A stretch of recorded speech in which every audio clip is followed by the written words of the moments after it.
Well, welcome back, ladies and gentlemen, to another episode of the TX Whiskey Behind the Curtain episodes. We are here on the go with Stan Redding, Vice President of American Hat Company, the official provider of hats here at the Run for a Million 2025. My name is Chelsea Sutton, and I am so excited to talk a little bit about American Hats.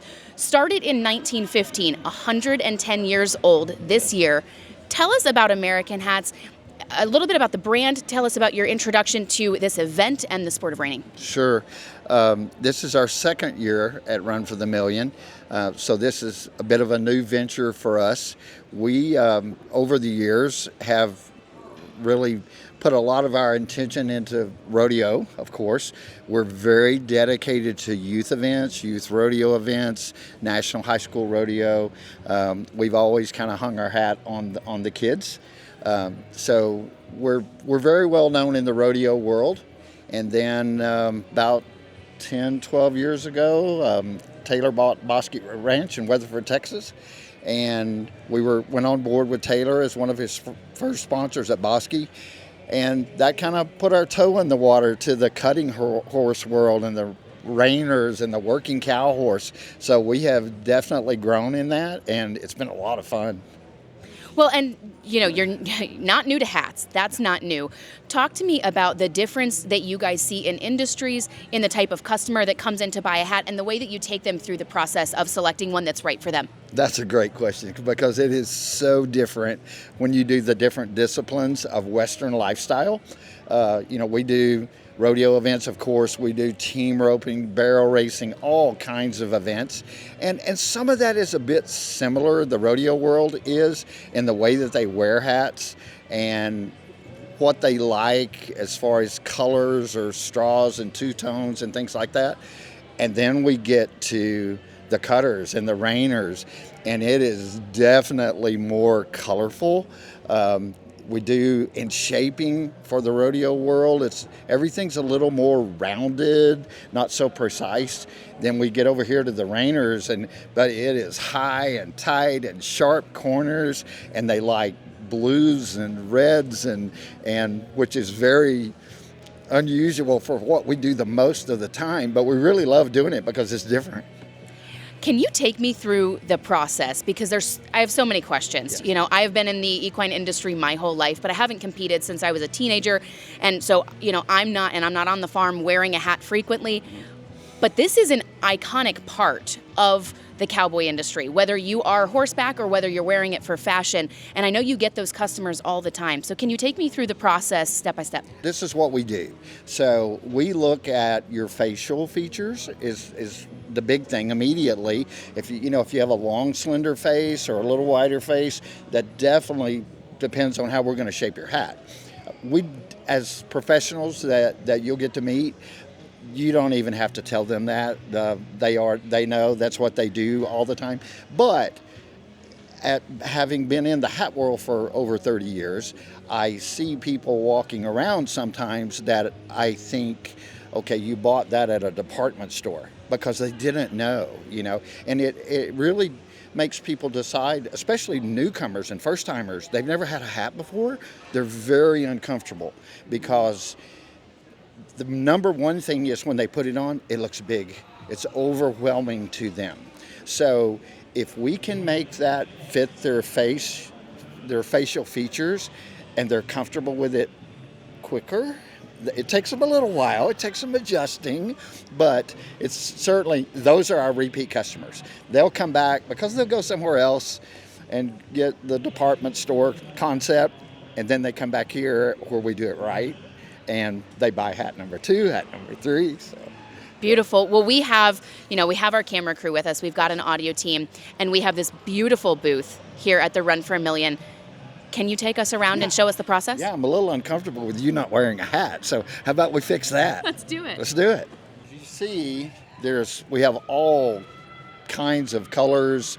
We have reds and blues and tricolors, which we sell a lot to the reiners. Now, with what you're wearing today, that might not work quite as well. So maybe we need to be a little more conservative, right? So we call this a two-tone, okay, because of the two-tone colors, whereas this is a solid ivory, very neutral. So with you and changing your hair and your clothes, maybe we should go neutral. What do you think? I think it's a good idea. It's like you know me. It's like we've seen each other before. All right. First, we have to get you fitted, okay? So we'll try this. You want me to do it? Put it on? Great. Okay. Oh, we're too big there for sure. So we'll go down to this. Ah, there we go. There we go. Okay, you're 6 7/8. Okay. Do you like this? Very neutral, beautiful diamond pattern. And amazingly enough, so many people think this is done by machine. It is not. This is 100% hand woven. It takes about 3 days to weave one body. So everyone thinks those are actually punched in there. No, that actual weave is woven in there by hand. So it's really a work of art. No kidding. It really is. So let's shape it up. Let's do it. True, it is a work of art. And it is. And I want to tell you, they're talented hat shapers. I'm in the hat business. They are hard to find, and they are a commodity when you find them. And Miss Emily, by far, we work many shows together. And when I get an opportunity to get to pick who I can bring with me to a show, Emily's always first. Emily, I'm going to hold the microphone over to you for a moment, because when you've got someone like me who's coming in, I don't have a hat that I currently wear, so I'm coming in fresh, right? I don't know exactly what style I'm looking for. What is it that you're going to talk me through or ask me to understand what we're going to do to shape together? Yeah, absolutely. So generally the most common and traditional shape is going to be your cattleman. So with you coming in and having kind of a fresh mindset and getting a new hat, I would say let's go with the traditional classic cattleman. Keep it sharp, crisp. Obviously you're in a very professional, fun attire, and I think that we just keep it classy and crisp on you. So that's what I would recommend. Awesome. Okay, take us through the process. If you don't mind, try this on for me. I'm going to mark your center. Sorry.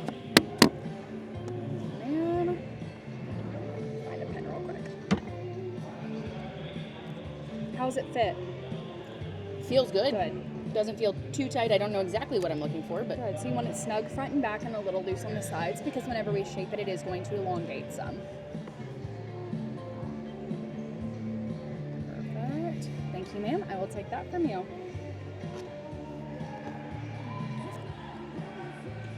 Now, Stan, while she's working on that, talk me through some of the nuances between a reining hat, a cutter hat, a cow horse hat, etc. Yeah, it is, for the most part, it's about the shape, because no matter what category that you're competing in, many times the contestants, they'll pick the same weave or, the same patterns, but you can so many times pick them out of what their discipline is by how they have them shaped. Just like Emily's talking about, this group here now you'll even see the difference in the reiners and the working cow horse.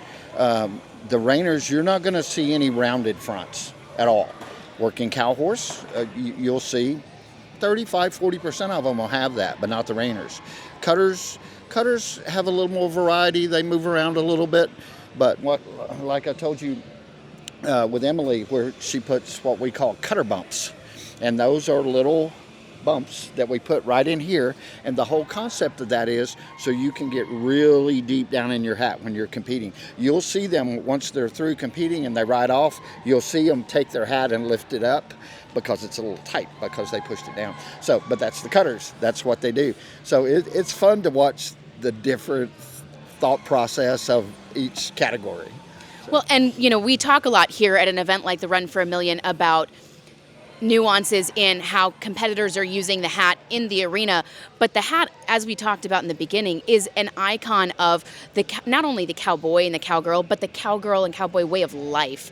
And so even for those who aren't competing, this is a beautiful part of the attire. As long as I've been doing this, I find it so interesting what a cowboy hat does. We actually have a term at American Hat Company that we have trademarked called hat factor. And hat factor is actually a thing. If you go to an airport, you can walk through an airport, and I can walk through there, and there's little kids all in the airport, and I could walk through with a shirt and jeans and boots and a buckle, I get no comments. I put the hat on, I walk through the airport, every little kid goes, "Are you a cowboy?" So they associate the hat more than anything, any other Western apparel. The hat is what they associate with something that might make you a real cowboy. And I'm a big advocate.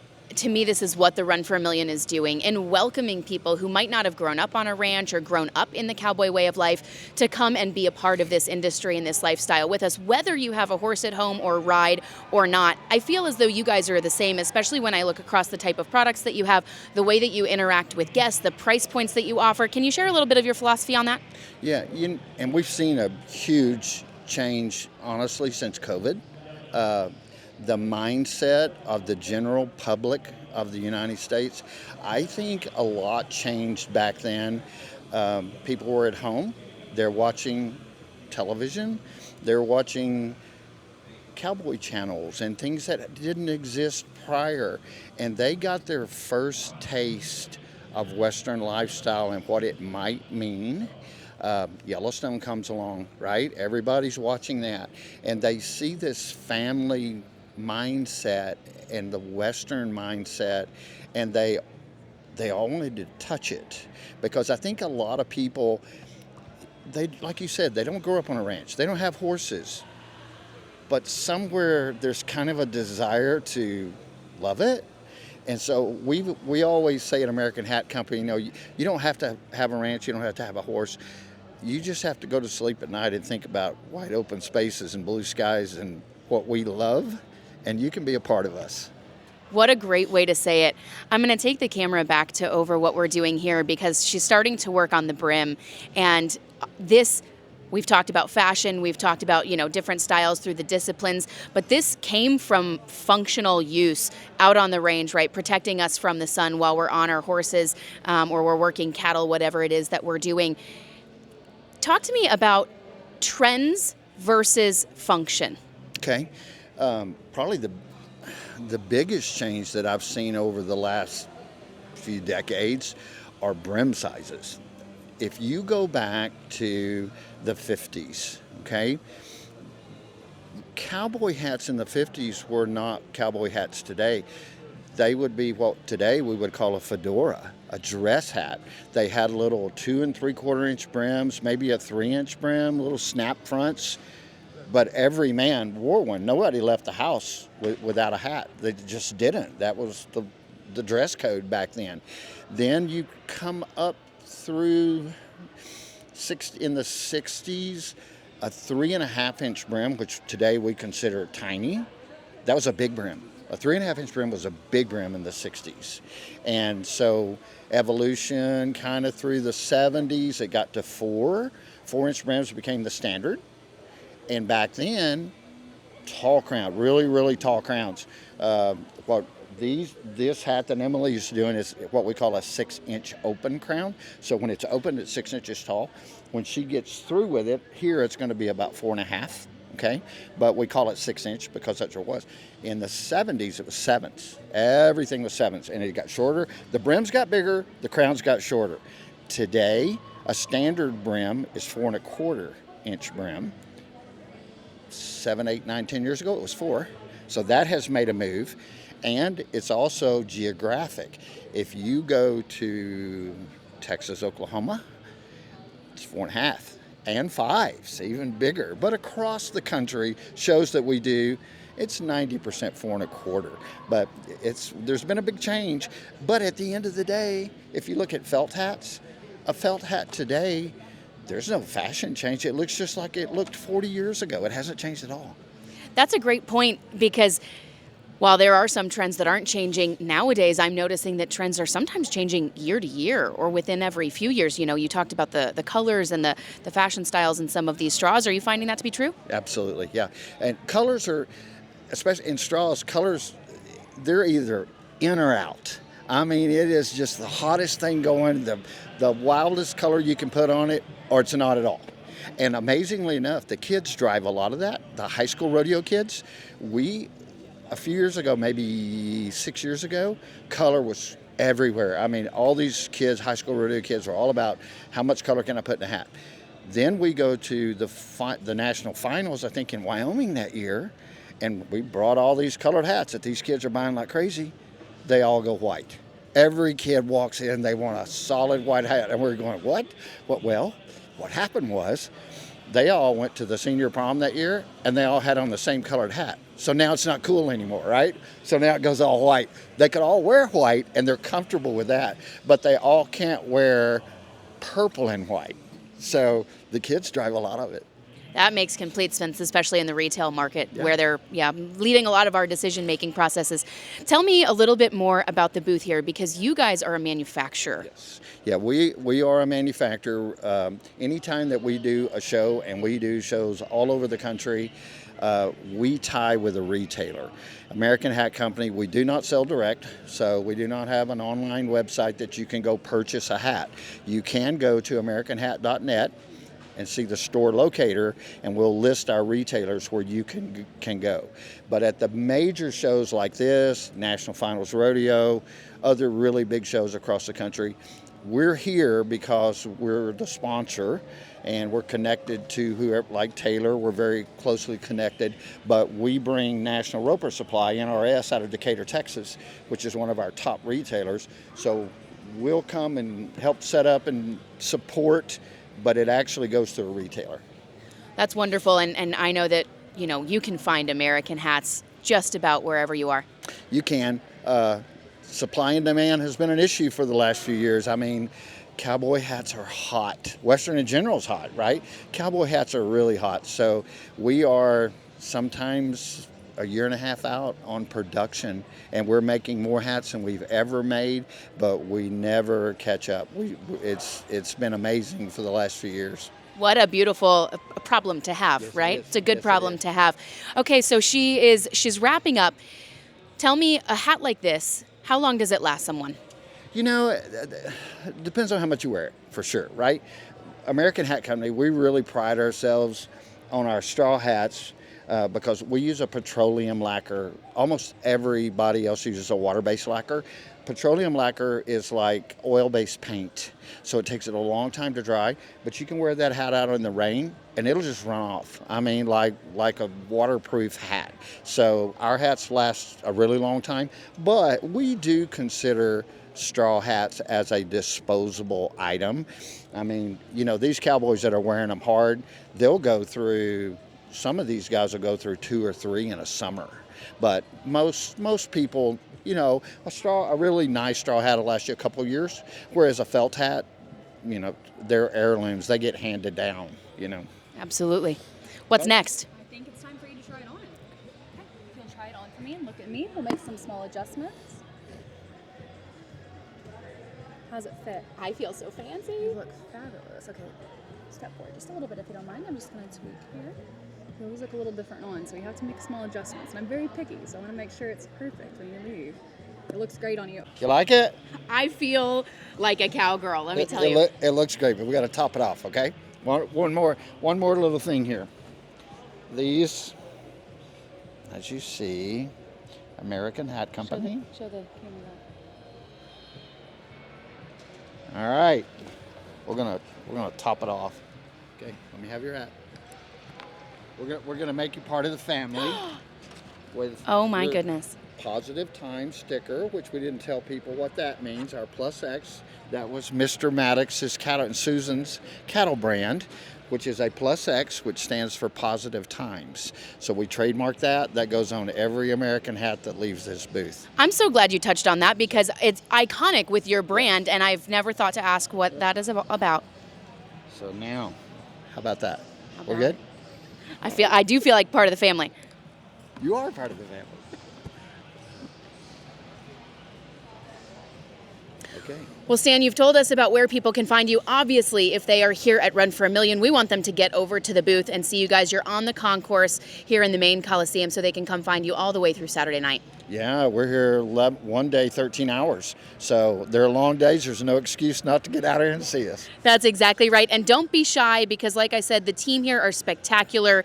They can walk you through the process just as they did with me. You guys got a little bit of a sneak peek. Thank you again for joining another episode in the TX Whiskey Behind the Curtain studio on the go today here at American Hat Company.